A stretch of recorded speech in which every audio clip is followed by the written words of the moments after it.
Hey guys, this is Max again at Charlie's Flybox, and today we are going to do one of my absolute favorite things to do here at the shop, which is pepper Charlie Craven with questions pertaining to all things fly fishing. I've been doing this for a little over a year and a half, coming in with lists of questions every day and bothering Charlie and sitting in his doorway. So today I'm going to let you guys tag along for a little bit of that. If you have any questions that you want to ask Charlie, send them to askcharlie@charliesflybox.com. We are always cranking out stuff based on the things that you guys want to see. So shoot us questions there, leave them in the comments, and without further ado, J Ron is going to spin this camera around and we are going to get started.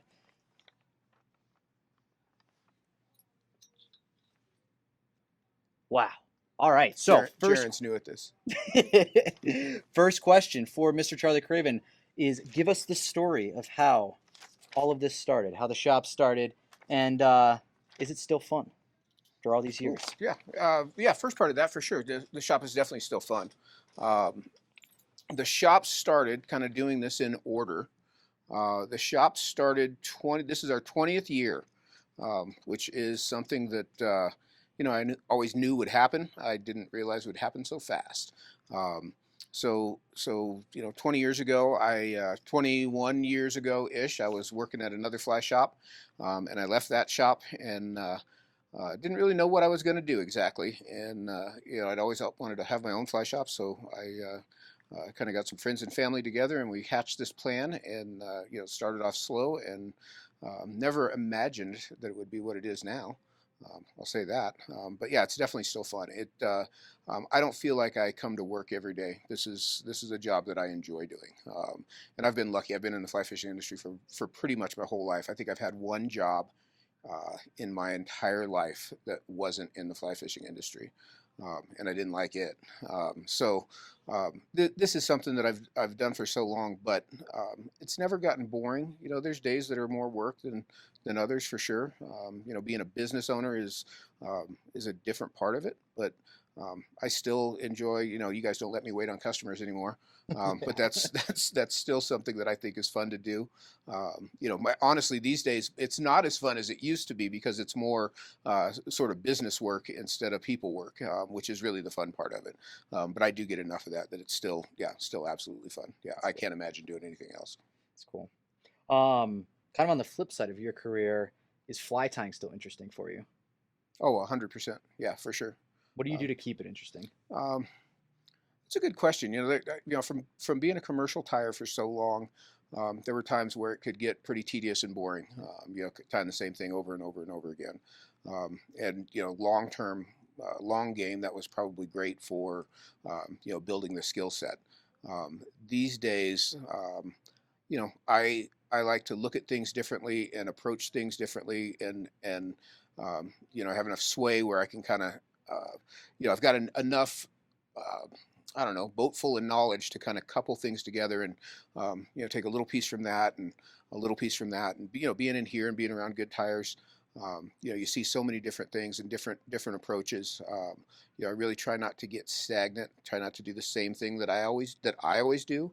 One of my favorite things is teaching the fly tying classes. Just the techniques that you see somebody that has never done it before sort of come up with how they would do it. I think that's a great thing in fly fishing and tying. So I try to do that on purpose. I try to kind of purposely go about it a different way. I say all the time, so a lot of times solving a problem is like cleaning a toilet. You just got to scrub it a different way, and that's one of the things that I've taken. Both in the shop and tying wise, just go at it a different way. Don't do the obvious. Don't use the material for the obvious use. An old material with a new use, and use it in a different way. Um, just things like that. That's pretty compelling to me. That still keeps me going pretty good. One of the things I admire the most about you is the fact that you still tie so much, like on a Sure. consistent, almost daily basis. Do you find that hard ever to Oh continue no, that sort of no. thing? I actually find it hard not to tie. Yeah. I get up in the morning. I wake up early now because I'm old.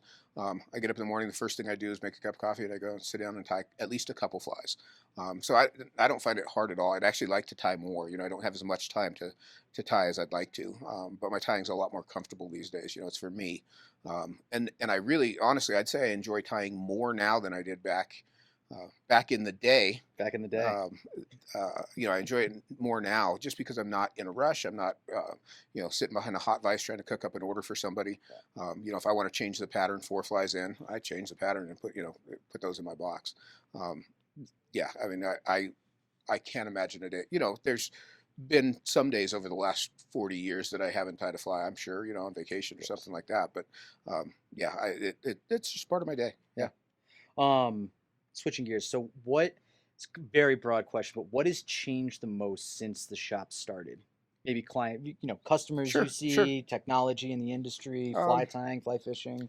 I would say for our shop, the biggest thing that's changed over the last 20 years is the clientele for sure. The clientele is much younger. I mean, as recently as 5 years ago when we moved in this new spot, there was a marked difference in the clientele. And it's not that we never had any young guys at the old shop. We did, but we have a lot more now, and most of them are young guys. Yeah. When we first opened, and in previous shops that I'd worked in, most of your clientele was older guys, and pretty fixed and set in their ways. They were dry fly guys. They were guys that maybe would nymph fish a little bit, but a lot of them were just dry fly guys and very specific places where they do it.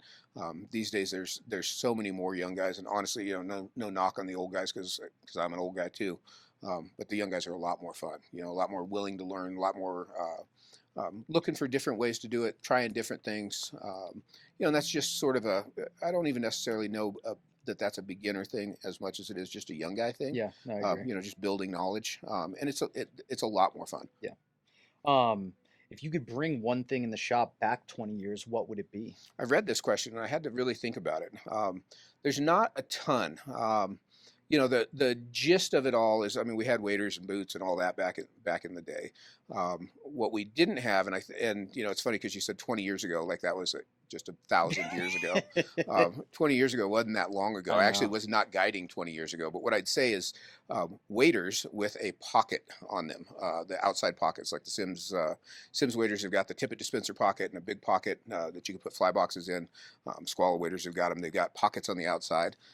I think of all the days in Cheeseman Canyon with a big, heavy weighted, vest on, with everything I owned in it, and realistically fishing out of one box with one spool of tippet and a few split shot and indicators. So that would have changed the way I guided. Although I probably wouldn't have done it. I just Yeah. still hauled all that crap around.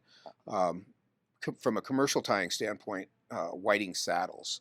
I'd have done that. I'd take that back 35 years ago in an instant. I bought so many blue dun necks back in the day. You couldn't get some small hackle off of a saddle back then. But I tied so many blue wing olives where I'd use up every size 18, 20, and 22 feather off of a cape. I have a box of those neck butts still to this day.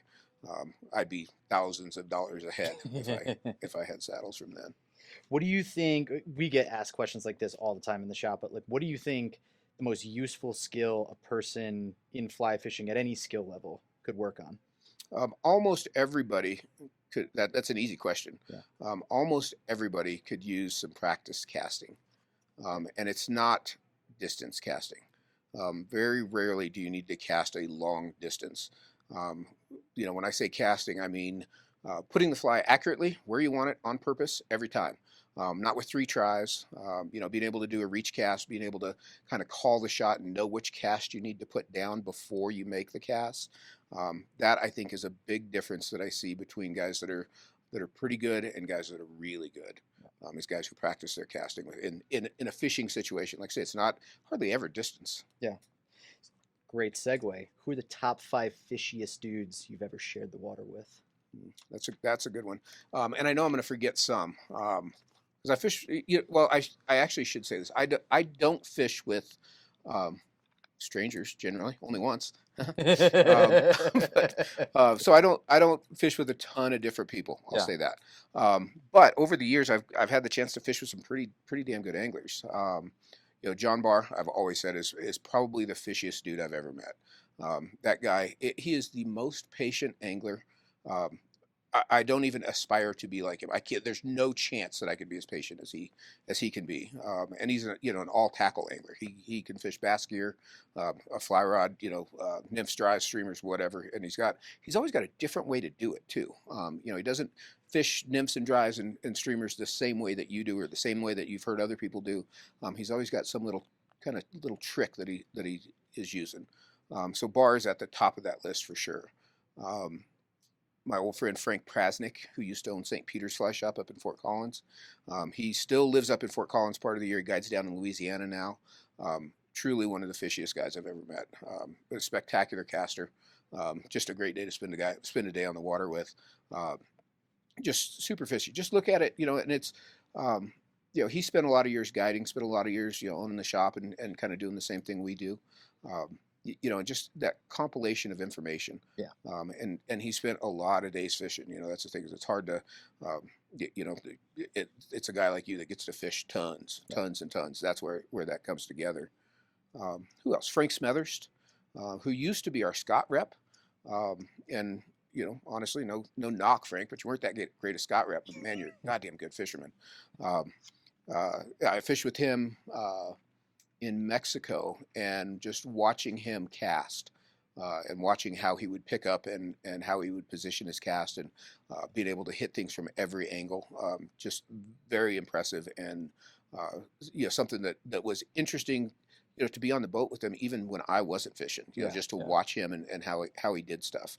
And again, another guy that guided a long time, has been in the industry a long time, and spent a ton of days on the water. Who else? I wrote somebody else down here. Who else did I have on my list? You're not going in order. I'm not. It was too good of a segue. That was a good segue, but now I just got to find it. Matt Prowse. Matt Prowse, yes. Well, Matt Prowse is one of my oldest best friends. I found the question now. That was the only other one I left out. He is the luckiest angler I've ever met. He's a beautiful caster, that's one of my criteria for sure. He's great on the oars, but he is the luckiest angler I have ever seen. It's good quality to have. I've seen him more than once row me all day, which is one of my favorite qualities about him, is he loves to row me. We always have a good time, but he'll at some point during any given day say, "Hey, let me try your rod," and like pull over in a slough on a back eddy somewhere and cast my rod with the fly that I've been fishing all day and catch a 24-inch rainbow out of water that you'd never fish. So he is the luckiest angler. I've seen it enough times that I don't know that that's a skill. It's just a luck thing. But he always, spooky. yeah, it is. He's done it enough where he's going to catch fish, and then you say, "Give me my rod back." I had. There's actually a story in the streamer book about fishing the Sculpzilla. Yes. And that's another example of it. He asked to use my rod, and I handed him my rod, and he made one cast and caught a 10-pound cutthroat while I was still picking up all the line from his rod. I handed him my rod on the Colorado, on the big lake just above the canyon, and he made one cast and caught a 24-inch rainbow on a salmon fly. On a dry fly, which is a giant rainbow for the Colorado, and on a dry fly, and in water that none of us had ever made a cast into. He's on that list for sure. I'm sure there's more. There's been a few guys over the years that I fish with a lot of guides. I don't row, so I fish with a lot of guides, and you can tell those guys are super fishy. But you don't necessarily get to fish with them so much. So it's hard to say. Blake Clark up in Wyoming is an awfully fishy dude, and you just tell those guys that have fished enough and caught enough that they can go about it pretty seamlessly. Yeah. Kind of in a similar vein, who are the top 3 to 5 most influential tires in your life? Fly tires, not fly fishers. Fly tires. Yeah. In my life, I would say John Barr for sure. I met John Barr. God dang, I used to say 30 years ago. Yeah, maybe 35 years ago. I was a young kid working at Front Range Anglers up in Boulder way back in the day. This was before Char was born. So yeah, 30 years ago. And Barr used to come in, and he was the nicest guy. We were all a bunch of punk kids that thought we knew everything, and he would not even explain it. Like you didn't even ask him questions. He just talked about things, differently. And did he already have the reputation back then? Oh yeah, for sure, for sure. Okay. The Barr merger. This is a cool thing about John Barr. The Barr merger is older than I am. That's wild. Yeah, that's an old fly. He's been doing this a long time. Yeah, man. So his tie and stuff, and that was, he was an Umpqua tire back then, and that's what made me want to be an Umpqua tire. He Yeah, was, it was super cool. yeah, He had the bar merger. He's had a bunch of flies over the years that have sort of come and gone. yeah. In the old Jack Dennis Volume 2 or 3 or 4 or whatever it was, tying flies with Jack Dennis and friends. He had a bunch of like really yeah, you don't even know I about don't that, right? know. You're looking at me like I know. That's funny. Really juicy nymphs that I'd never seen before. Little plastic bag back. That have since been replaced with thin skin and more modern materials. But just a very innovative tire. And the thing that he does well is he's not a great fly tire. He's not a great technically skilled fly tire, but he looks at things differently, and he does not put one thing on a fly that doesn't need to be there. He's not a showy, dressy fly tire, and that is something that I've always kind of asked myself as I'm building a fly: is like, does that need to be there, or is that just cool to be there? Yeah. So bar for sure. Renee Harrop stuff has always been super clean. Yeah. I've met him a couple times in my life. I don't know him. But super clean, spring freaky kind of stuff, which transferred over well to the Platte. Yeah. So that fit in right with my kind of vein of thinking. Who else did I have on there? I filled in some more stuff that you don't have on your notes. Mike Tucker. This is not somebody most people know about. Mike Tucker was a tire from, I think, originally from New Jersey, but he lived out here in Colorado in the 80s. Yeah, I was like 14, 15 years old when I started tying for him. And he was the guy that invented liquid filled flies. And they were flies that were filled with vegetable oil inside tubing. And that sort of kind of came and went. It was patented. It was it was a big deal back in the Yeah, day. But his Tacky. tying style, super decky. Yeah. And again, a lot of this stuff was like super hot and then kind of went away. But as far as the tying goes, very innovative, and very different from what everything before that was. Yeah. So it really stuck out. And I still carry a lot of that, in the stuff that I do today. Yeah. Anybody else on there? I don't think I do. I'm sure there's lots of other people in there. When I first read this question, I didn't know if you meant in my lifetime or to me, but I'd say in my lifetime. These days anyway, as far as influence goes, and I hate to say that just with social media, but Barry Ord Clark, Davey McPhail, and Kelly Gallup. Yep. I think, and not necessarily influences on me, but influential tires for sure. Those are guys that carry a lot of weight, that are very good at what they do, very skilled technical tires. Yep. And I'll go about it a little bit differently. There's certainly other guys out there, but those are the ones that stand out to me. For sure. Kind of in that vein, who are your most underrated contemporary tires on the scene right now? That's a hard one because there's so many. I wrote some notes here. There are. So here's what I see these days. Thinking contemporary tires, what I see on the internet, and the same little videos that everybody watches. I see a lot of very highly skilled technical tires with no thinking outside of the box whatsoever. So I see a lot of that these days, and people who do think outside of the box. Probably just haven't gotten there yet, aren't comfortable enough to start kind of, getting the sway to go off on their own and say, I'm going to do it this way. So there's not a ton. Josh Smitherman from down in Texas, he's a really good young tire. Keisha Atkins, also from Texas. She ain't all that young. She's going to love that. She ain't all that young, but new tire, and pretty innovative, and again, very technically skilled. That's something that you didn't see back in the day. Barr was a great example, not a great fly tire, but a great innovator. These days, you see a lot of great fly tires that are not great innovators. So there's a lot of that kind of throws it off. I wrote down a couple other names. Alec Gerbeck, who used to be our Umpqua rep, and has guided all around the world. Is a really good, and not a lot of people know his name. It's not that he's unknown by any stretch, but he is a really good, clean, beautiful fly tire. I don't think he's actually all that beautiful. His flies are beautiful.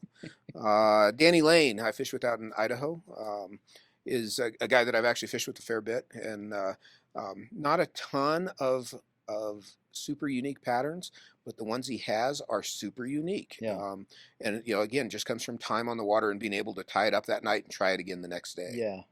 I think that's an interesting thing that happens right now is, with so many people being so technically good at fly tying, and there's so much information out there. We contribute to that a Sure, lot. sure.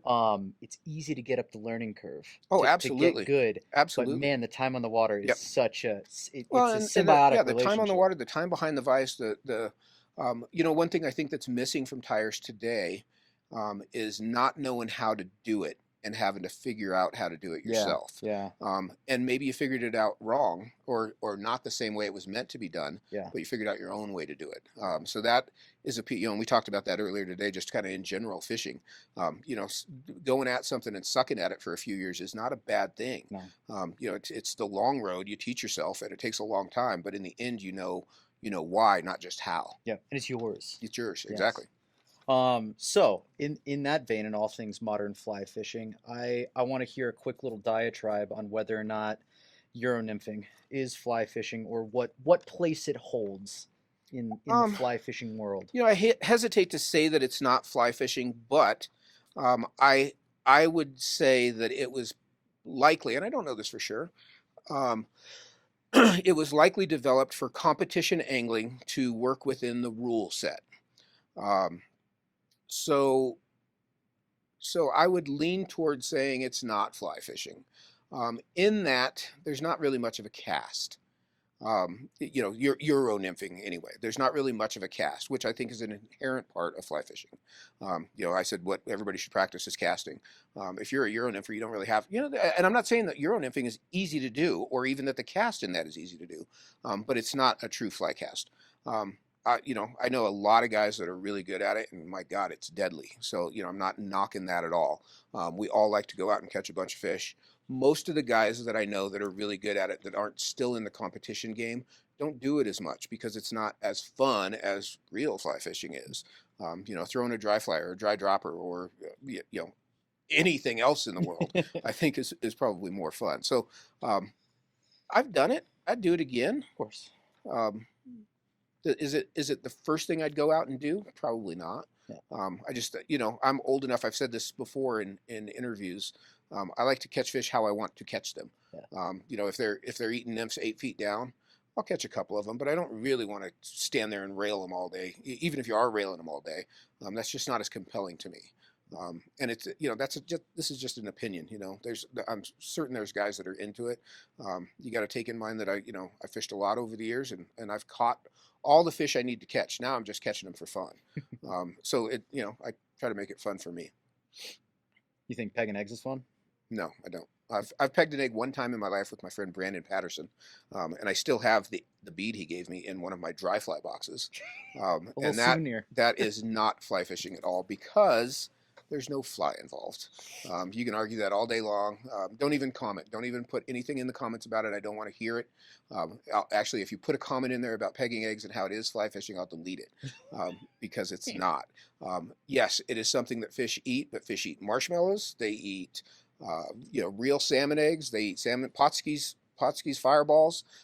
Fish will eat a lot of stuff. The idea is, in my mind, from a fly tier's mind, is that you're using a fly, something that was made, and even better if it was made by you. Yep. So switching gears a little bit to the cultural side of Charlie Craven. The Um, cultural side. what are your favorite books, fishing or otherwise? Man, there's a lot of books. Probably my favorite book ever is called Horn of the Hunter by Robert Ruark. And it's about a safari in Africa, like in the 20s. And that's just a cool book about how things used to be back in the day. They go out and go rhino hunting, and they shoot a rhino, and 2 days later they find a bigger rhino and they shoot it too. Just a whole different world. Uh, I grew up in an era where that was, probably still somewhat going on when I was a kid. Yeah. Just interesting to see how, parts of the world, as yet unexplored. So that's always been one of my favorite books. Fishing wise, I won't say every, but I have a lot You of have a fishing lot. books. Yeah. And I've read most of them. Actually, I've read all the books I have. A couple that come to mind, Castworks by Kirk Dieter and Andrew Steketee, was a book. It's not out anymore. Kirk Dieter is now, what does he do now? He was the head of angling trade. I think he still does do angling trade. I've said many times he's the smartest guy in the fly fishing industry, and he's a good friend of mine also. At the time when I got the book, I did not know him, but the idea of the book, I think it was his first book, and I just watched a podcast about this, or watched a podcast, listened to a podcast about this, and this was his first book, and he and his brother-in-law went around, and his sister-in-law too, I think, went around and fished with different guides all over the country and took pictures and did little interviews and kind of talked about their day on the water, which is a great book project if you can get away with it. Yeah. But just the way he described the water and the different guides and how they shape the river that they fish, and the influence that they have on the anglers there and how people fish there. And that's still something I think about, what's okay to do on one river is maybe not okay to do on another river. And it's because of the people that guide there and work there. So that book is still to this day, one of my very favorites. And I bet that book is 25 years old, maybe older. Art of the Trout Fly by Judith Dunham. I remember when I was a kid, that book, I think it was $40 back in the day. It was a lot. Big money. And I really wanted that book. And I remember my mom bought it for me for Valentine's Day, because I wanted that book so bad, which is not a holiday we usually got presents for. And I still have that book, and it's just a beautiful picture book of flies. Yeah. That was a great book. What else? There's another book called Guiding Elliot, by Robert Lee, that is about a guide and his client Elliot, and just sort of the things that they got into. And Elliot was a beginner, and just some great one-liners in that book that still sticks out in my mind as a funny book. I actually just read some of that the other night, and it's been on my shelf for a long time. Let's see what else got it. Alaska Chronicles by Miles Nolte is another one. That book, I don't think is out. You can probably still get it though. And that is, he was a guide in Alaska. I think he's a guide on the Bighorn now, but he was a guide in Alaska, and sort of what went into guiding in Alaska, and how it wasn't all guiding fishing, and how you'd have to get there early and set up camp, and you had to go move everything by boat, and really a funny book. Yeah, just lots of just hijinks abound. But that's sort of the ones that stick out. And of course, almost anything by John Garrett's pretty hard to beat. There you go. What music do you listen to? I listen to, well, as you know, I like Tyler Childers a lot. I like Colter Wall a lot. I like all old country music. I hate new country music. Kenny Chesney, I can't stand. Sorry, Kenny. Can't stand him. Sometimes Jaron and I listen to some 21 Savage together. There you go. I just built that in for him. What else? I think that's the gist of the list. So YouTube may not know, but all of the Cravens are big motorheads. Oh yeah. What are your favorite cars that you've owned, and then also your favorite cars just out in the world?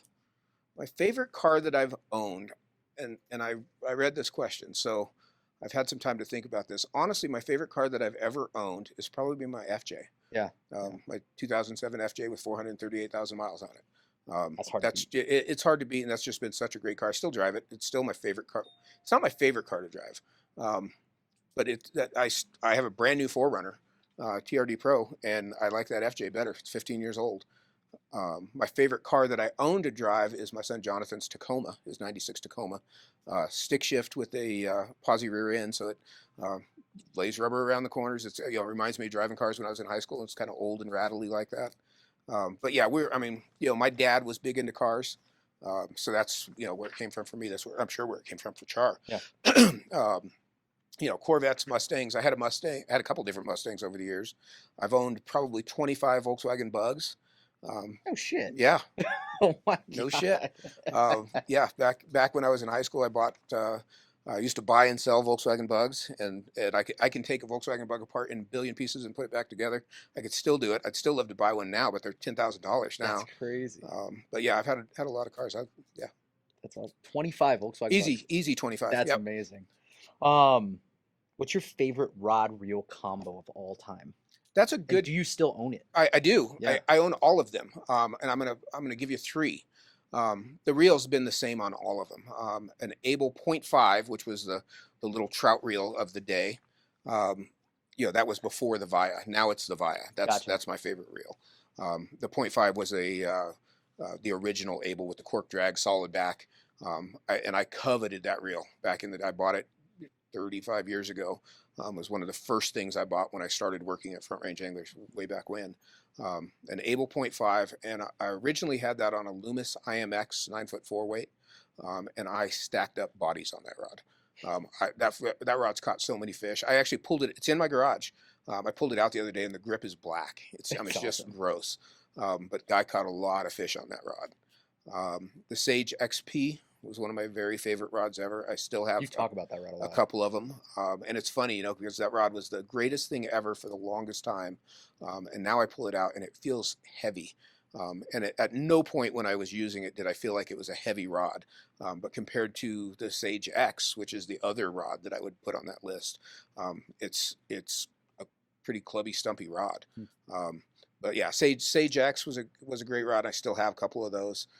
Sage XP. I have a couple. I don't fish them much anymore, just because I think that X is better. And I should take that IMX out and fish it again. You We I actually sent you guys that picture. I built a Sage 389 Lightline in 1994, and I stacked up a lot of bodies on that rod. And I just found that in my garage as well. Yep. And I did take that out and fish it, and that rod's as good now as it was then. I So. imagine. Can imagine. Kind of circling back to one of the earlier questions, who are the least fishy dudes you know? I don't know, without being mean, I have a couple names in mind, but I don't want to say them. There's just I had to throw it in there. and I'll just throw this out is the least fishy dudes are the dudes who can't put what happened yesterday together with what's happening today. They never make adjustments. Yeah. And I'll just kind of lump some of this together. And we see this in the shop. If you went out down 2 deckers last Tuesday or 3 months ago with Pat Dorsey, and you caught a bunch of fish in this spot on these flies, and you come back 3 months later and you use those flies in that spot and they don't work and can't figure out why it doesn't work. Yep. The thing that's compelling about fly fishing is that it's a puzzle. It changes all the time. So not realizing that it's not like your grandpa said, I always use this old crocodile lure, I always catch fish on that, or I always use a royal wolf. That is not what fly fishing is about. There's a lot of times that you can catch fish on a royal wolf, but probably not in the middle of winter, or probably not during a beta hatch. It's not that you wouldn't scrape one fish out, and that's guys say, yeah, it worked, yeah, I caught a fish on it. Well, the guy fishing a blue wing olive next year actually caught 37 fish. So not the guys that can't adjust, that can't like I say, put those pieces together and see what the next thing is. Yep.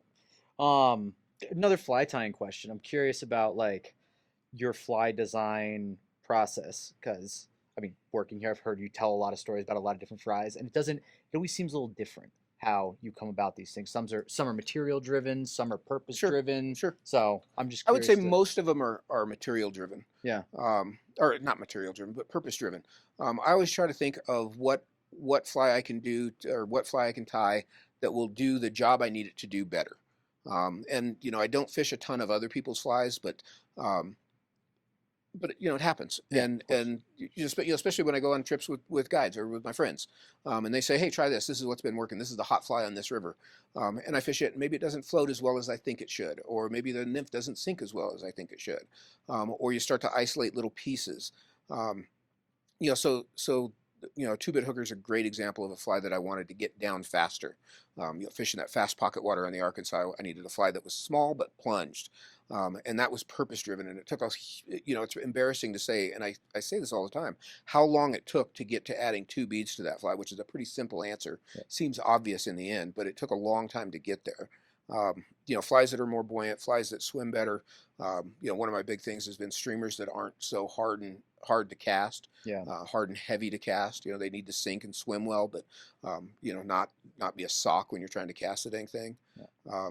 So I would say mostly purpose driven. Sometimes you have a cool material that you just want to work in somewhere, but most of the time that gets worked into something that is purpose driven, ideally. Kind of in that same vein, what makes a fly pattern great? It has to be compelling for me, both from a tying standpoint and a fishing standpoint. I remember saying the sentence, like, I don't want to fish that. Pat's rubber leg is a great fly. catches a ton of fish. It is not compelling to me at all. Yeah. It gives me no joy to catch a fish on a Pat's rubber leg. Yeah, so a fly's got to be compelling. It's got to be. I actually wrote. I had some great words here if I You can did. find them. Fly design. Bottom. Very bottom. Very bottom. Well, yeah, it's got to be durable. Duh. So Yeah, flies that come apart, I have no patience for. If a fly comes apart, it goes straight in the river. Um, yeah, yeah. Charlie, Um, that's littering. it is, but I occasionally do it. My flies don't come apart though, so they never go in the river. The fly's got to work. Work consistently, and it's got to work for not just me. Not just Yeah. for Yeah. not to throw hubris into this, but not just for a good angler who knows what he's doing. I think one of the great things about a two-bit hooker is that it gets down in spite of the angler. Even if you don't have enough weight on it, it gets down and it'll do its job for you. A baby gonga is another fly like that. It's a small fly. It's got little hooks in it. It's easy to cast. It's easy for you to get it where it needs to be for the average angler. I think that is a sign of a fly that if it can catch fish for anybody, and that turns out to be the flies that sell the best too. That's never I shouldn't say never.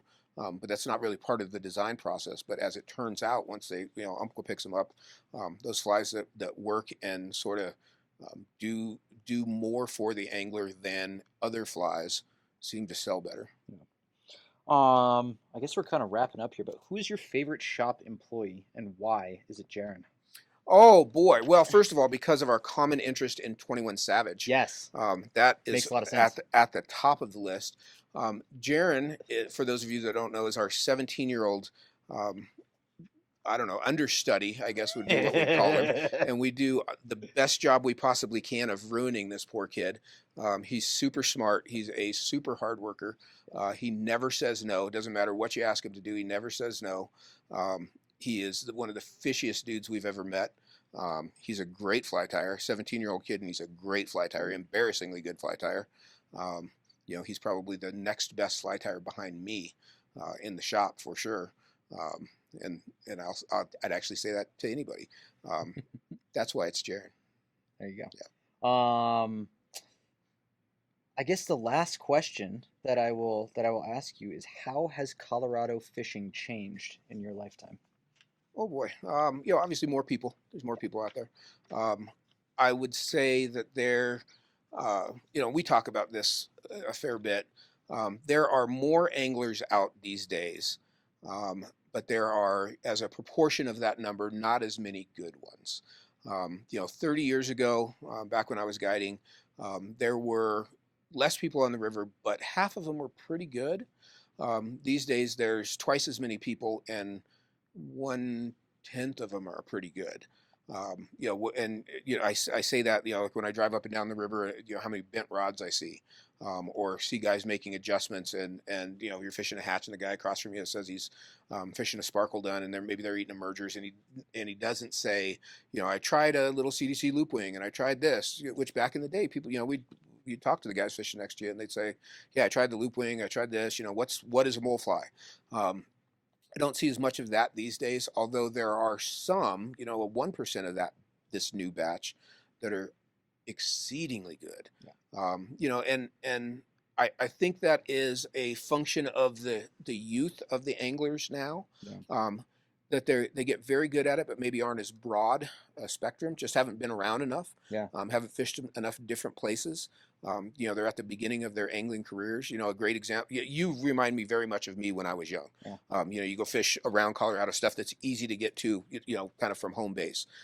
As you get older and wiser and a little more money in your pocket, you go other places, Yeah. and you kind of take some of that stuff back from the Missouri, and you try that on the Platte, and just widens your scope a little bit. Yeah. And that's, I think, one of the coolest things about fly fishing is you're never good at all of it. Yeah. You can always go somewhere and you think you're a hot shot on the South Platte, toughest river in the world. If you can catch fish, it is. That's true. It is. But there are other rivers that are also hard, and some of them are maybe rivers you haven't heard of.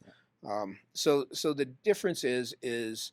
I'm thinking specifically these days, like right now, versus back when I was guiding. the guys that are doing it a lot, and they will get better at it. I think this generation of anglers right now will be the best there ever has been. Yeah, I agree. There's no shortage of information. It's easily attainable, but you have to remember that you can't just watch a video.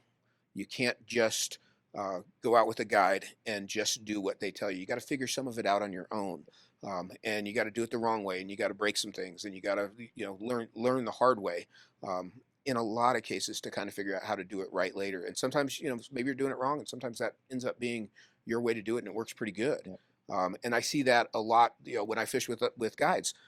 That's one of the interesting things is they'll show me a rig, and I'll be like, really, really, like that's how you do it. And then you do it, and you're like, well, not always, but sometimes you're like, pretty good idea. Yeah. How'd you come up with that? And they're like, I just, that's how I thought you did it.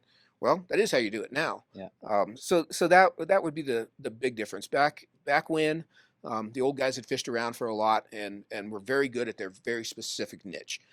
These young guys are in that broad scheme right now, and they might narrow it down a little bit, but the scheme is pretty broad. Yeah. People didn't fish with as many different methods as guys do now. Yeah. So honestly, I mean, in the next 20 years, I'll be old news for sure. There's enough new guys coming up Yeah. that are going to get infinitely better, and all the information's out there. It's just a matter of collecting it. Yep.